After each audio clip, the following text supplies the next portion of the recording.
Right, good morning everyone. Sorry for the few technical hitches just there. It's nice to be live again. I'm joined with Kevin here, and I'm Alasdair, one of the development engineers here at Keytronic, and we're very excited this morning for a bit of a different tech talk. We've got Caroline Keep joining us via Zoom from her holiday, which is very kind of her to come and join us while she's away. So welcome, Caroline. Thank you. Hi, Caroline Keep. So, if you don't know me, teacher, maker, educator, at Tech Advisory Forum, lots of things to do with technology and education and teaching and making. Brilliant. Well, it's really nice to have you with us, and I think we're going to get a lot of your good insights later on into the subject we're looking at. And I guess to kick us off then, what we're looking at today is our lesson in a box range of products.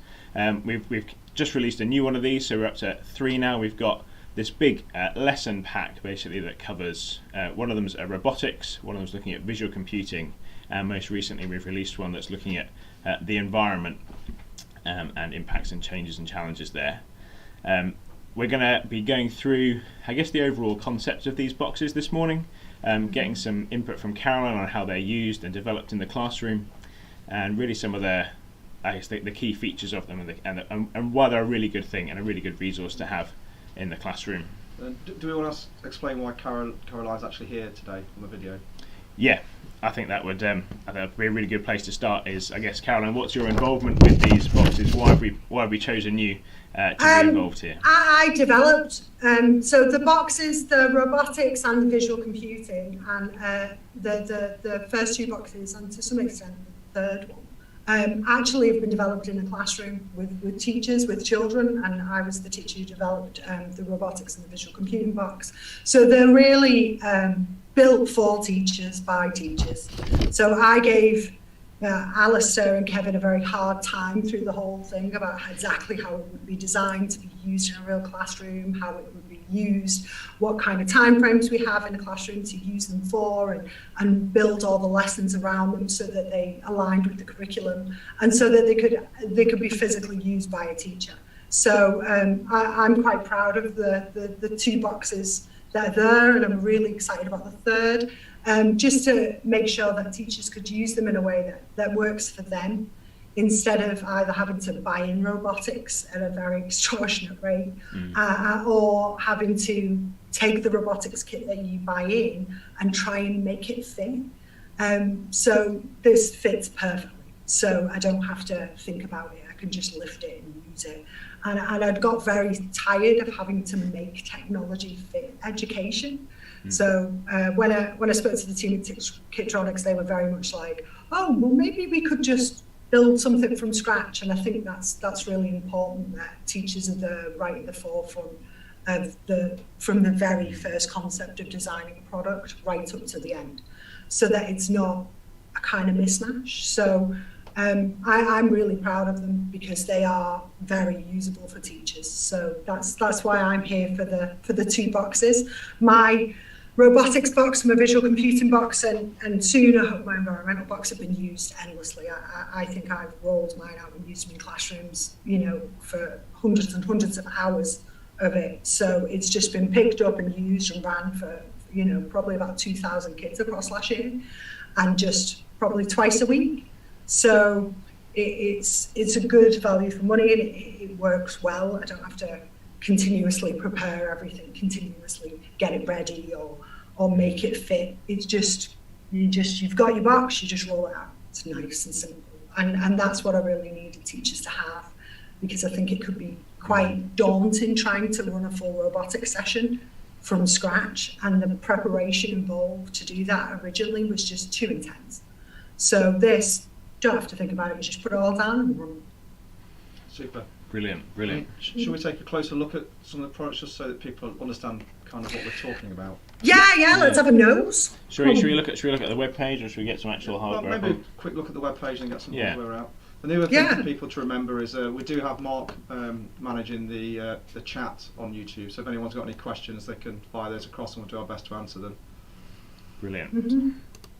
So I guess just to show you.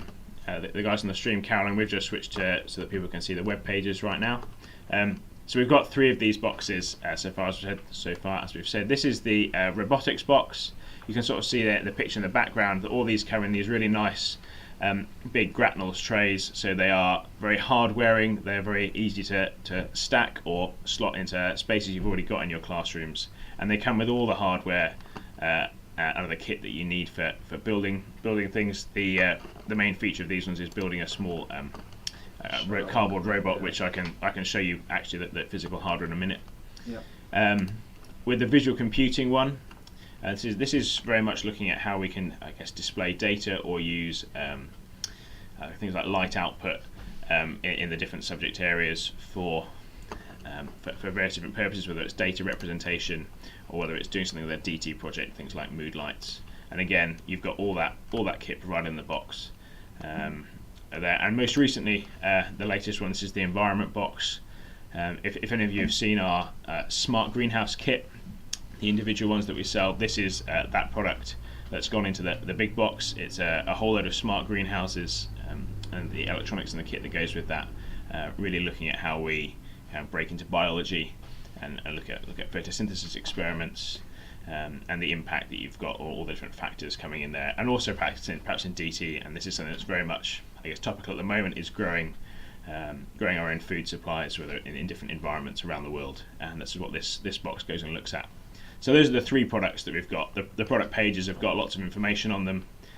They've got the key details of how they perhaps link in with the classroom and the curriculum, and you can find lots and lots of resources on there, guides with our other product videos to go and help out, and just perhaps a bit of an overview of what's in the box. So if you headed to our website and look for those lessons in a box products, you'll be able to find out lots more information after this if you wanted to. And these are about sort of £400 to £500 on the issue. Yeah.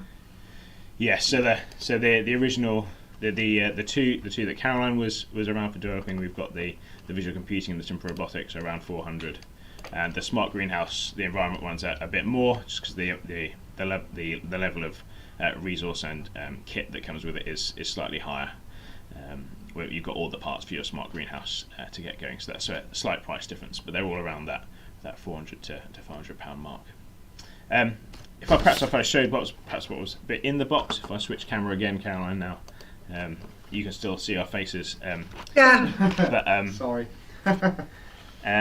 But so we've got, this is one of the little buggies that you can make in the robotics pack. It's really nice and simple.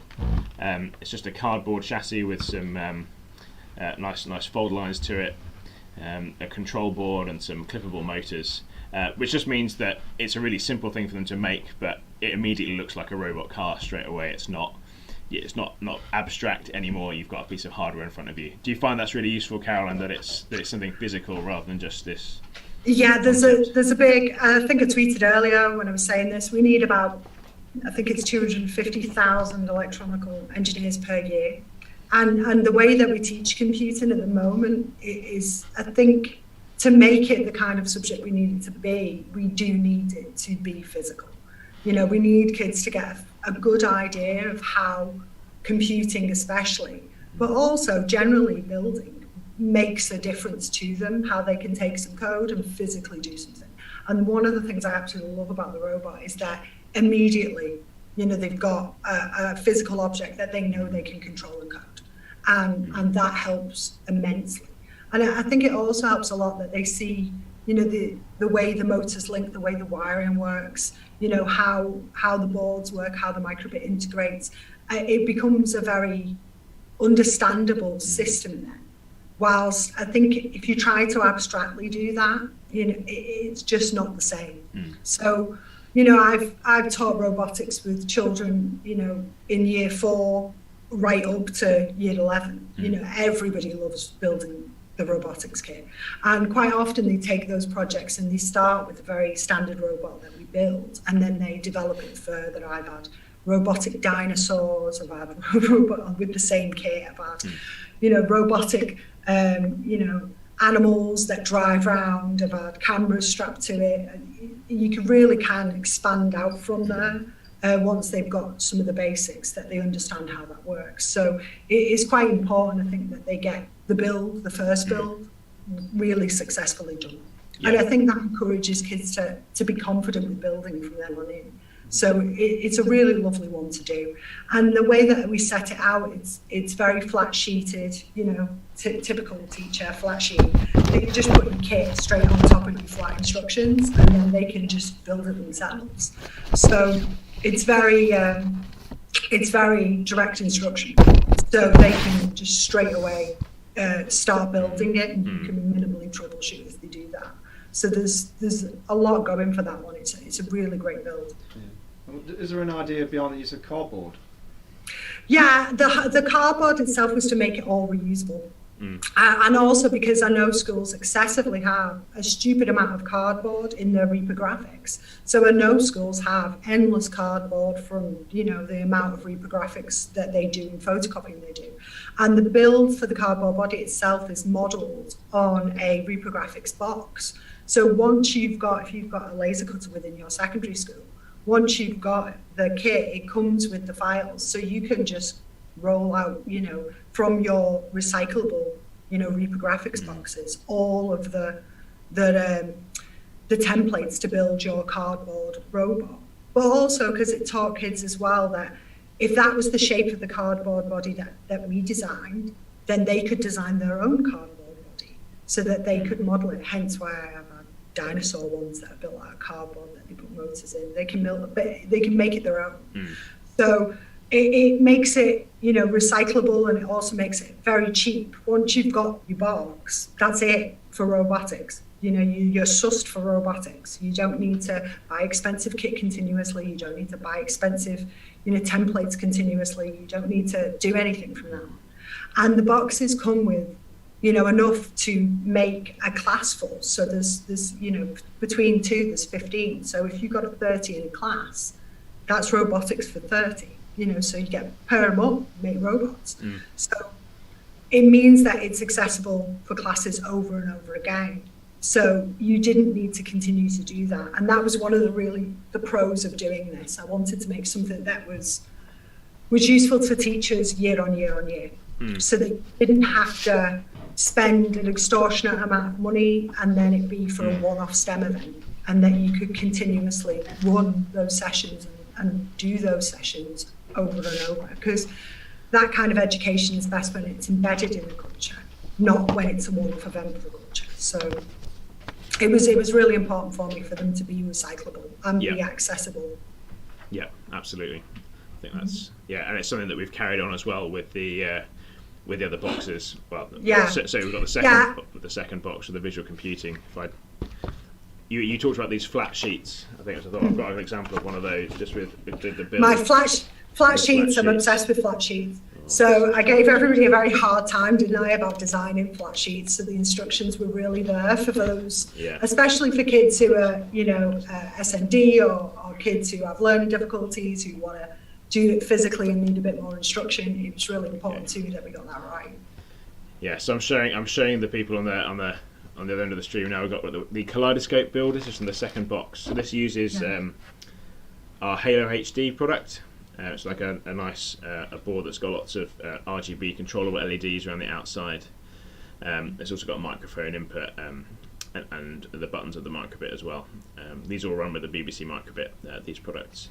But this is one of the builds from that. It's the kaleidoscope. It comes with as a big pack of cardboard, just the same as with the first box.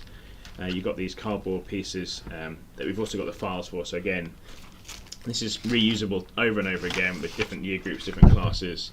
You've got all the resources with them. You've got these build sheets that you can just hand out. And as Caroline said, then they're just great for them. They can work through themselves. They've got that troubleshooting with it, and then the teacher can come in and help. I guess just where it's been necessary. Is that there?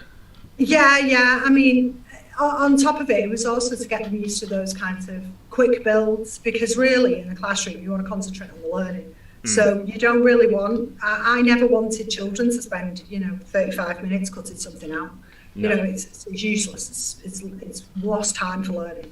So it meant that you could do those very fast builds and build around the learning of things, especially in the lessons that we constructed over the boxes. So the kaleidoscope one sits quite nicely in physics, in light. There's lots of different builds across. In the same box for our ones on light actually also has a geography shake table for teaching, geography concepts to kids.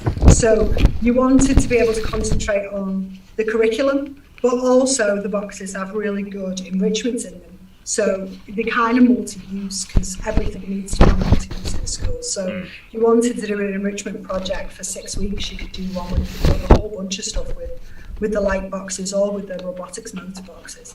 But if you wanted to just teach, I want to teach if statements, really interestingly, you can do that with robots. Or I wanted to teach physics with light, you could do that with light as well. Or in the environment boxes, now you're in biology. So if you want to teach biology and interesting ways of growing things and using data, perfect. Just gave that physical element to it. So do you see these as being truly cross-curricular or more than a single subject? Or? Yeah, they are cross-curricular computing. And that really is what computing, when it's done really well, should be. You should be able to take the tools from computing and use them in other subjects and use them to the best ability of the subject.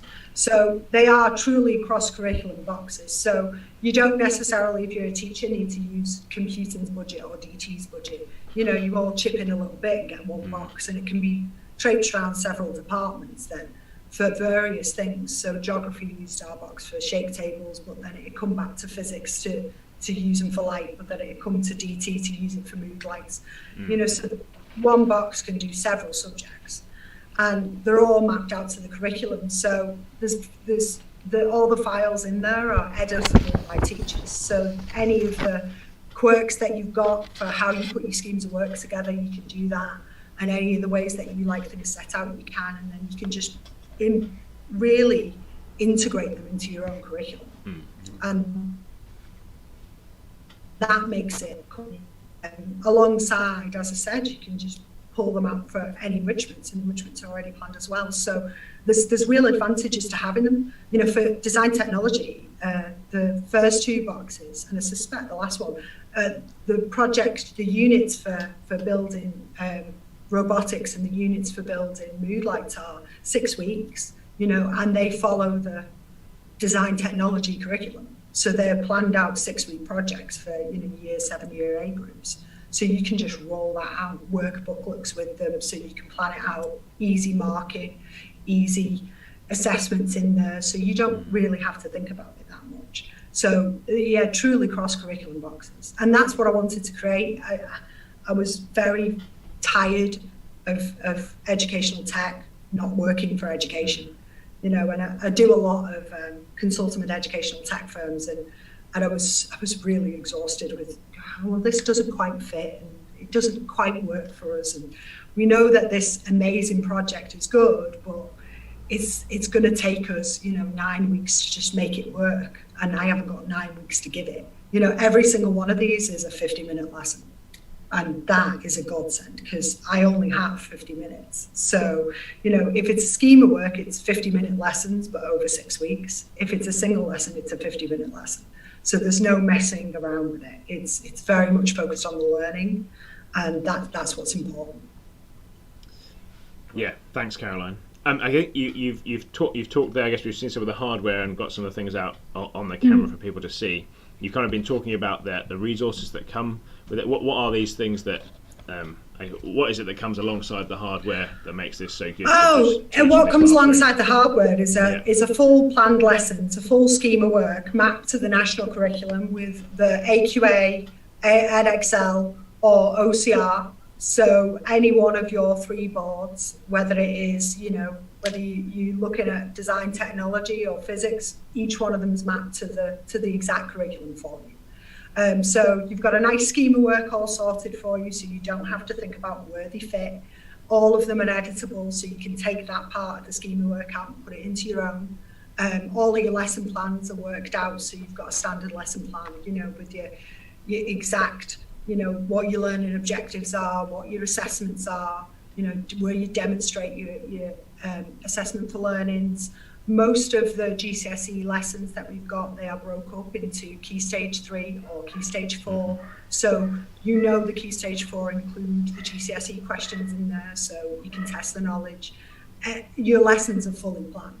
So all of your PowerPoints are in there, so you've got them that match your student resources, so they match perfectly, so you can go through them. And also, they're also editable, because everybody has their own way of putting on the, the starter and the plenary things for their own schools. So you can just add in your things to it, so it fits beautifully, and then you've got a lesson fully made. So each one of them structured in a way that you can do it alongside your class, and still it's Ofsted lessoning. So all of that is already there for you. You don't have to think about that, including nice flat sheets so kids can have full instructions in front of them, so they could independently do that as well. Yep. Brilliant. And that's all on a nice USB stick. Got one just here, so it's just really nice and easy just to grab all of that.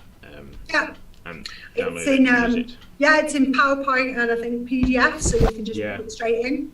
And the flat sheets, they come several, so you can just tape them down to your reprographics, photocopy them, laminate them, and then just roll them out with your box whenever you want to do them. It's brilliant like that. Great. And they're all for 30 students roughly, aren't they, these packs? Yes.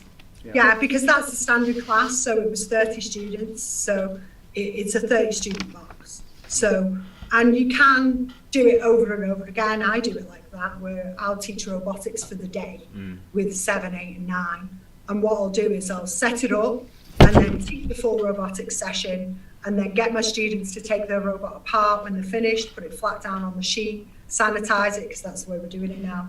And then when they go out, and then make sure everything's nice and clean, and then when the next class come in, they can just start again. So there's no real setting up or taking down time. It is very quick. So you can go from one full robotics class to another, light class to, there's no real, I need to take it apart and take it off to my technicians to do. Mm-hmm. This can be done by you and by your students. So you can roll from one robotics class to the next. So quite often when I do robotics, I tend to do robotics terms, or where we teach robotics to everybody, we all have a go at it.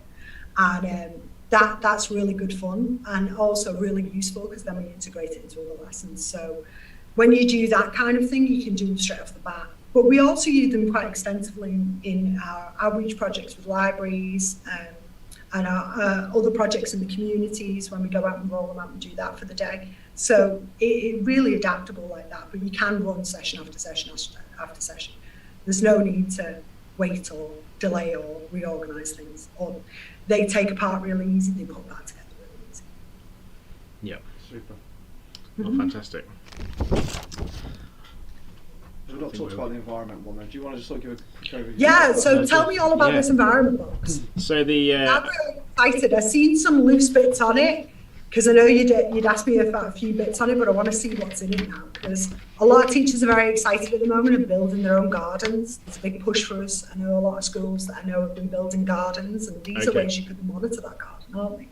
Yeah, so I guess the idea behind the environment pack is taken our smart greenhouse kit and put it into that much more classroom friendly format. If I switch to the demo camera for people, they can sort of see some of the kit we've got with it. So at the heart of it is like this monitoring and control board, the environmental control board that we've got. I guess it's the same with each of our boxes. There's one core piece of Kitronic electronics in there. There's the motor driver for the robotics pack. There's the Halo HD for the visual computing, and this one we've got the environmental control board. So that's got temperature, pressure, humidity sensors. It's got light outputs for things like grow lamps, that sort of thing. It's got motor drivers, like high power outputs for driving to like a water pump, which we can get. You can see on the side you've got water pump. And it's got other sensor inputs for things like moisture sensors, all that sort of thing. And the idea is that with this little greenhouse setup that you've got, that comes with the sets again for the full class, you can create your little greenhouse setup, and you can, in biology, the idea is that you're looking at the impacts of different factors on photosynthesis, how you might be able to change that with the level of light that you're using, the temperature, and you'll be able to monitor and log that data at the same time. So it's very much looking at what is going on in the environment around our plants that we're growing. So can I ask some questions on this? Yeah, go so for can it. I set up my own little greenhouse, right, with students, and have per student set up the greenhouse, and then run the standard experiment on photosynthesis where we put light on and then we take light off and we see how the different plants grow? Yeah. And look at all that data, and then have my students graph all that data like you would do. Yes, yeah. So there's the idea with this kit is that you've got the small greenhouse. You could do it yourself, or you could, if you wanted just like a slightly larger area, I guess, if you wanted to have a bigger greenhouse that's got a few of these boards monitoring different sections in it, you can monitor the environmental conditions. You can use the microbit itself as a light sensor for looking at, I guess, the brightness and the level of light that's falling on it. You can change the brightness of the light if you wanted to use the zip stick grow lamp that comes with it. You can look at the colour. I've got humidity in there as well, so Yes. I can use humidity Sensor. Yeah, you can change that. So you'll be able to look at all these different factors, and we've really tried to tie this up with the curriculum in terms of what the factors are that you're looking at in both Key Stage 3 and then in Key Stage 4, how it expands from that initial project. With the box, you've got... Sorry, Caroline, you go. Yeah, that sounds like a brilliant idea. So they do that all the way through year 7 into year 11, especially for the GCSE paper. So that's a really good one, that we could look at all of the factors that affect plant growth and test them out. Yeah. So it logs all the data over the time that you've got it set up. Yeah, so you can... we've written some software to go with this in the MakeCode environment that we use for microbit. With the idea you can store, you can log different bits of data that you want from your whatever particular experiment you're doing. We've got those example programs provided, the same as we do with all the boxes. All the example code is there. For things like the computing lessons, then you'd be going and writing a lot more of your own. But for physics or biology, as this one is, you've got those programs. There's a few little key bits perhaps just to change for this one, just to say what it is you're measuring or what it is you're wanting to focus on. But then it's just there and written, ready for you to go and run, and then collect your data at the end.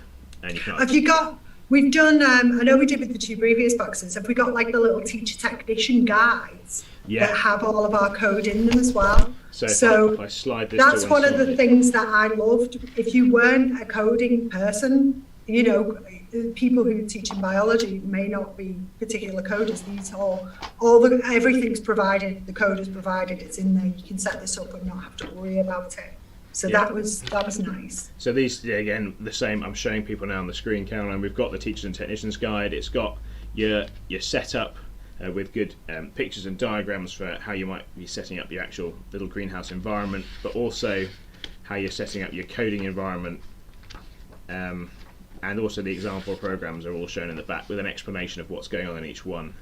And for, I think particularly for the biology one, what it is that we're needing to change at this point. What is it that's needs to be edited or changed, just so that you can run your experiments really quickly and easily without having to learn anything in depth. Actually, with this box, a friend of mine is a biology teacher at a secondary school near Catronic, and she went through and she ran through all the lessons to see, and she'd never even heard of the microbit before, and actually she was quite comfortable running her smart greenhouse box. Well, certainly a lot more comfortable than she had been at the start. So this has been out there again into the real world before we've launched it. Yeah, I think that's a truly important one. I know that you give your boxes to teachers to test out, run, train, you know, and see how it works for them in a real life classroom with real life students before we launch them. And I think that's a really important part.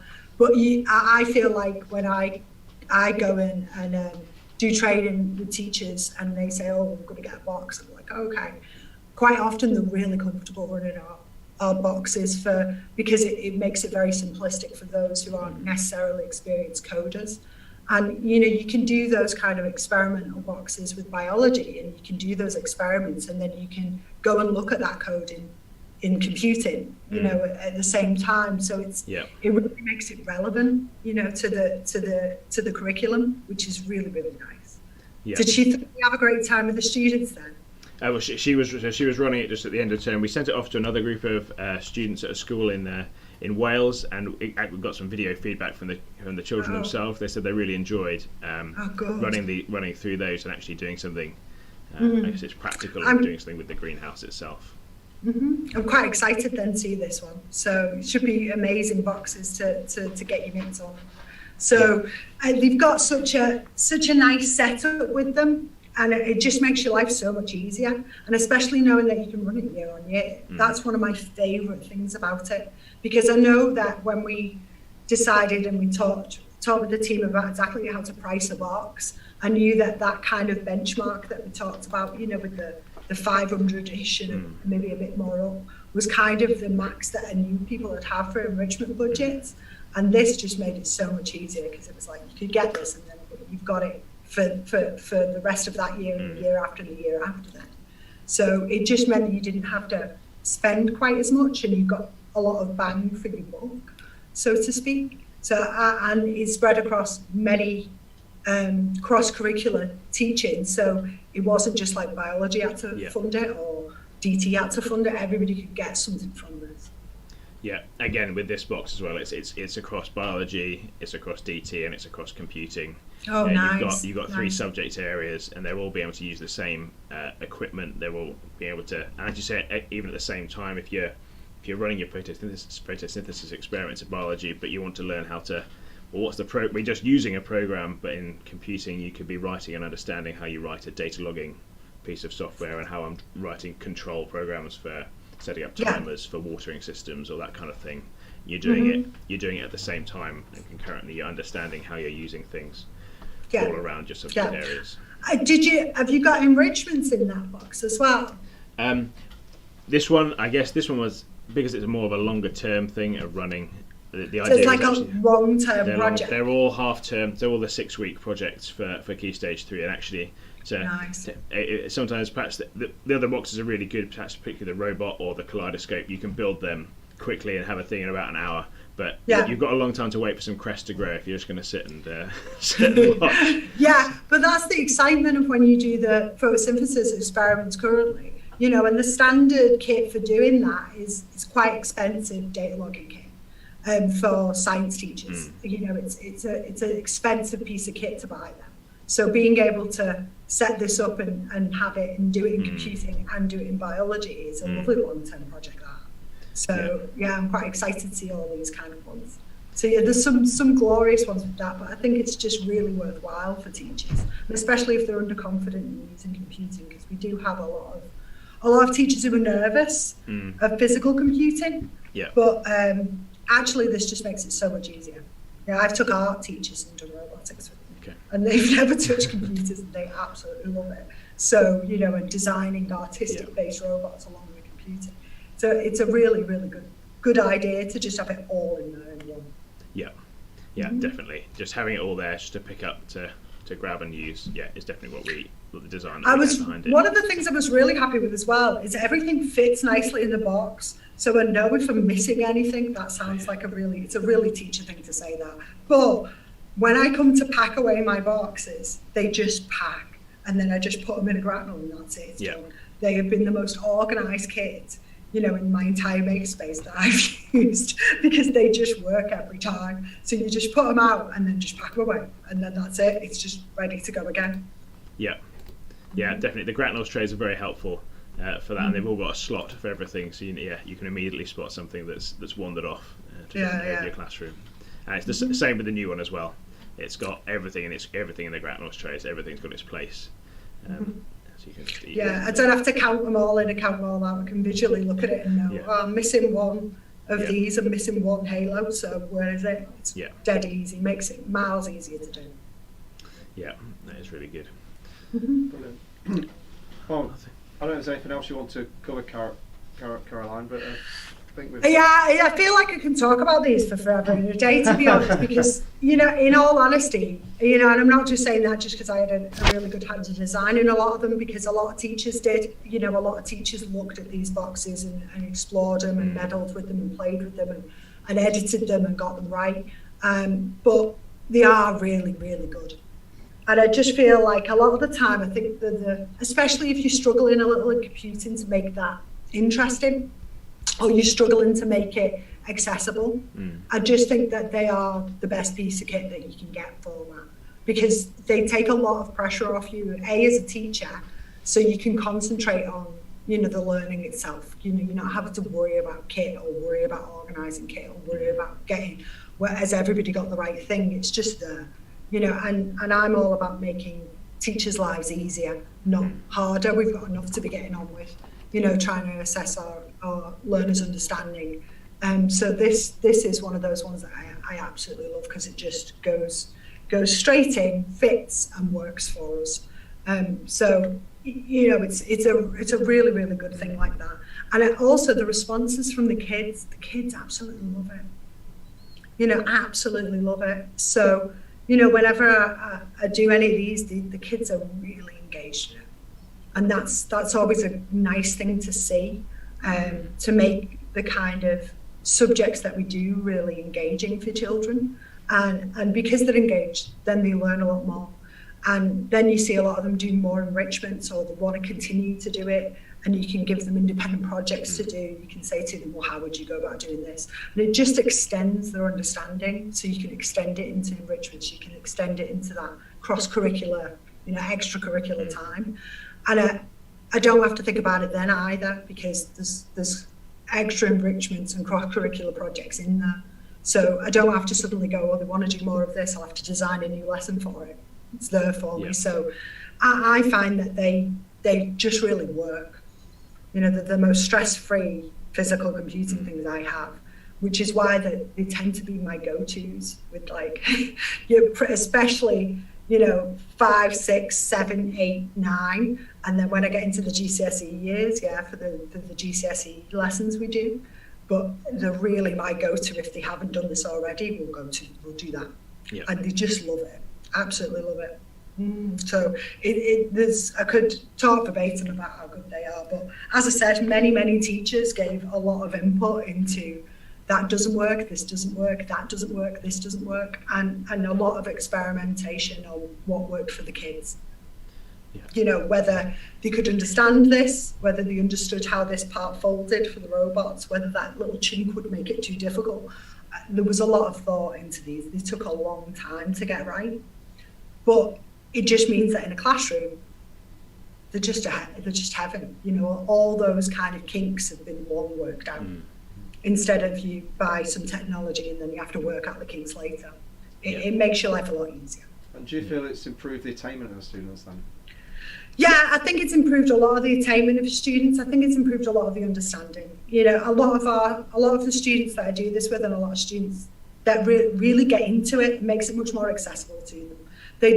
A lot of the time with practicals, and don't get me wrong, I'm hands-on and I'm making it, and I love doing practicals, but unless you get it really right, too much time can be wasted really on trying to get the scissors right, or the cutting right, or the cardboard right, and that's precious learning time, and I don't want to waste my learning time. So for me, it really improves it, because it really focuses your understanding on what you're trying to learn.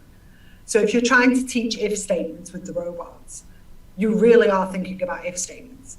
Your robot builds quite quick, and they can understand it quite quickly, and you can get it right. So you can really spend a long amount of time concentrating on how those if statements are structured, how loops are structured. You don't have to spend all of your time thinking about, did I get the wiring on this robot right? And that's the thing I like. A lot of the time when you're building, you can spend too much time on the build part and not enough time covering the curriculum part. Now that's for the ones that we structured with lessons, which is really great for me. But the ones where we structured for enrichments, it gives them that bit of freedom to experiment for those kind of making skills. So it kind of goes hand in hand.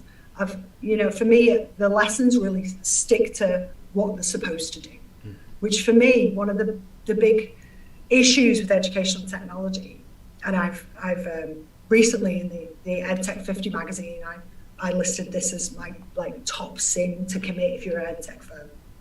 Actually, you've really got to put the learning number one. It has to be number one, because that's what we're there for. So for me, the technology you use in the classroom has to have learning right at the forefront. It cannot be, well, we do a little learning tacked on here to this build.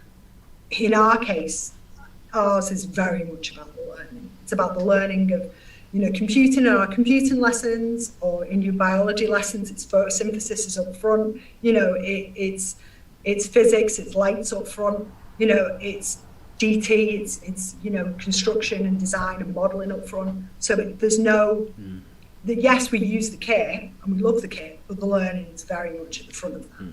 So that's what I think makes the difference in attainment.